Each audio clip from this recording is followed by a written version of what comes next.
एक दिन मैं रसोई में चाय बना रही थी, तभी नवीन ने आकर मुझको पीछे से अपनी बाहों में भर लिया और मुझको चूमने लगा।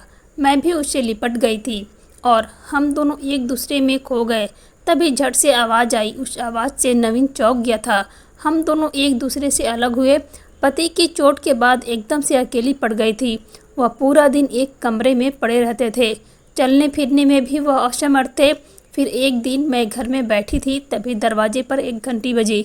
मैं दौड़कर दरवाज़ा खोला। सामने लगभग 19-20 साल का एक नवयुवक खड़ा था।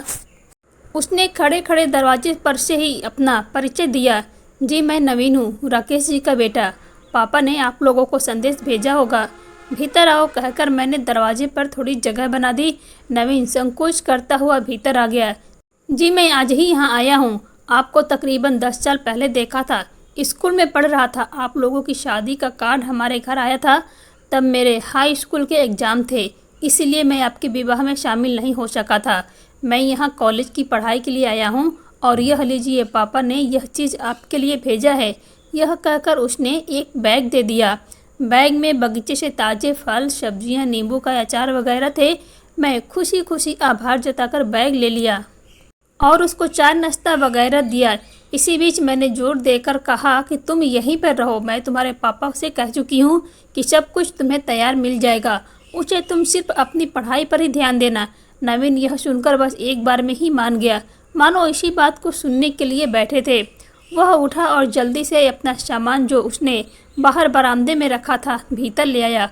उस दिन नवीन अपना कमरा ठीक कर रहा था।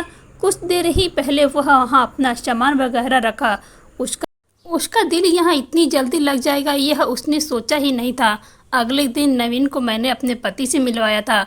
नवीन हैरान रह गया था कि वह मकान के सबसे पिछले कमरे में खामोश लेटे हुए हैं। वह बोला, कमाल है, कल दोपहर से रात तक उनकी आवाज़ तक सुनाई नहीं दी।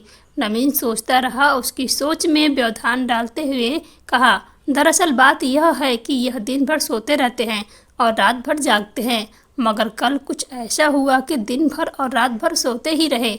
मैं नवीन के आने से बहुत खुश हूँ। दो लोगों के सुनसान घर में कुछ रौनक हो गई थी। 3 दिन बाद एक दिन नवीन रसोई में आकर मेरा हाथ बटाने लगा। मैं हंसकर बोली, अभी तुम बच्चे हो, तुम्हारा काम है पढ़ना। जवाब में उसने कहा, हाँ पढ़ना तो मेरा काम जरूर है, मगर इतना भी बच्चा नहीं हूँ, पूरे 21 साल का हूँ मैं। आश्चर्य से उसे देखा तो नवीन बोला, मैं कॉलेज में पढ़ता हूँ, अब बच्चा नहीं रह गया मैं हूँ। कहकर मैं चुप हो गई। हाँ, एक दिन बातों बातों में नवीन मुझसे पूछा, आपके पति को क्या हुआ है, अक्सर क्यों रहते हैं? वह बिल्कुल फिट थे, पहले अच्छा खासा कारोबार देख रहे थे। मैंने कहा, हमारा खुद का कारोबार था, उससे बहुत अच्छी आमदनी होती थी। हुआ यह कि पिछले साल ही एक पेड़ पर से यह गिर पड़े। सब इलाज कर लिया, कोई भी असर नहीं हुआ। पकड़ पकड़ कर चल पाते हैं। फिलहाल तो 2 कदम चलने में पूरे 10 मिनट लगते हैं। अपने कमरे में ही थोड़ा बहुत चलते हैं। सप्ताह में 3 दिन फिजियोथेरेपी करने वाला आता है। हर वक्त फिल्में देखते हैं, किताबें पढ़ते हैं। धीरे धीरे ठीक हो जाएंगे। वह कहा कि समय लगेगा, फिर आराम से चलने लगेंगे। नवीन ने यह सुनकर उनकी तरफ देखा। वह जानता था कि मुश्किल से 5 साल ही हुए होंगे हमारी शादी को। फिर उसने अंदाज़ा लगाया और अपनी उंगली में गिनने लगा। मैं बोली, हाँ 5 साल हो गए हैं। याद है ना, उस वक्त तुम्हारी पेपर चल रहे थे और उससे पहले भी मैं आपसे नहीं मिल पाया था। 10वीं में पढ़ता था, तब एक बार आपको देखा था। आपके पास कुछ किताबें लेकर आई थी, हमारे इतिहास के शिक्षक थे और मैं उनको किताबें लौटाए आई थी। उसके बाद मैं दूसरे स्कूल में जाने लगी थी और तुम्हारे पापा मेरे अध्यापक से मेरे भाई बन गए थे। फिर एक दिन गुजरते रहे। नवीन को हमारे यहाँ रहते 3 महीने हो गए थे। यूँ तो वह लड़कपन के ऊपर ही चल रहा था, लेकिन यह साफ समझ रहा था कि हम दोनों की खामोश जिंदगी में फिजियोथेरेपिस्ट के अलावा वही है जो थोड़ा बहुत संगीत की लाइफ में पैदा कर सकता है। नवीन ने देखा कि बगीचे का काम करने वाले ठेकेदार वगैरह भी एक बार घर आए थे। घर पर ही कभी कभी कोई बैग वाला भी आता था।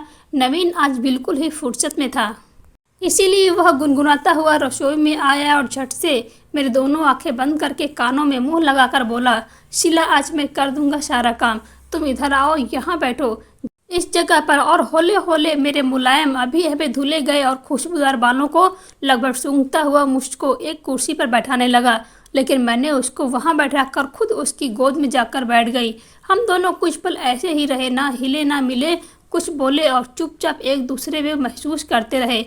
5 मिनट बीत गए होंगे, कहीं से कुछ खनकने की आवाज़ आई तो हम दोनों चौंक गए और मैं घबरा गई। मैंने नवीन को अपने आप से तुरंत अलग किया।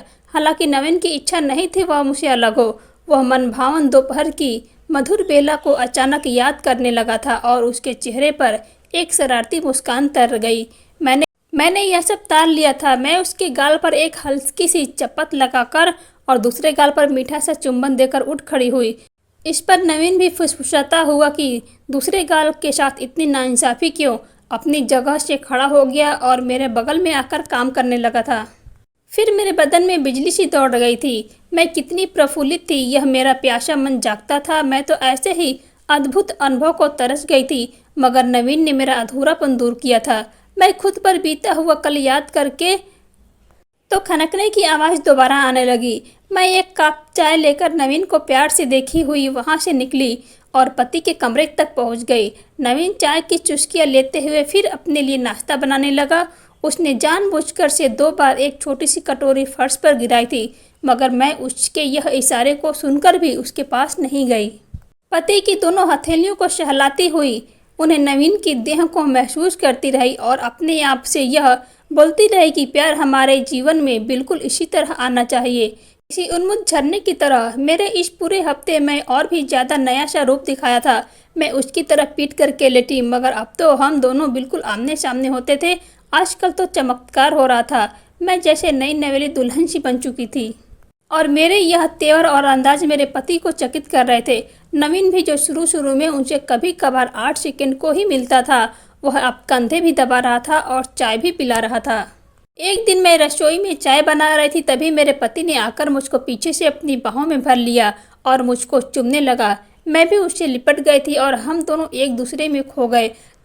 तभी आवाज़ आई तो उस आवाज़ से मेरे पति चौंक गया था। हम दोनों एक दूसरे से अलग हुए। फिर मेरे पति के प्यार के पकड़ में बहुत खुश थी।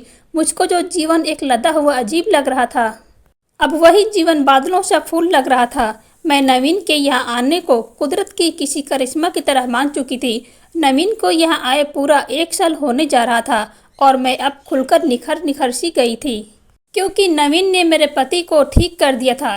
सुबह शाम और रात भर नवीन मेरे पति की सेवा करता था। अब मैं अपने पति के साथ बहुत खुश हूँ। दोस्तों, ऐसे ही और भी इंटरेस्टिंग कहानी सुनने के लिए हमारे चैनल को अभी सब्सक्राइब करो और वीडियो को लाइक ज़रूर करना। अगर आप कहानी सुनने के शौकीन हैं तो आप हमारे चैनल पर जाकर नई नई कहानियाँ सुन सकते हैं। हमारे चैनल पर आपको हर तरह की कहानियाँ सुनने मिलेंगी। रोमांटिक कहानियाँ, हार्ट टचिंग कहानियाँ, दिल छू लेने वाली कहानियाँ, इस तरह से और भी सारी कहानियाँ हैं जो आप जाके सुन सकते हैं। आप सभी का पूरी कहानी सुनने के लिए धन्यवाद।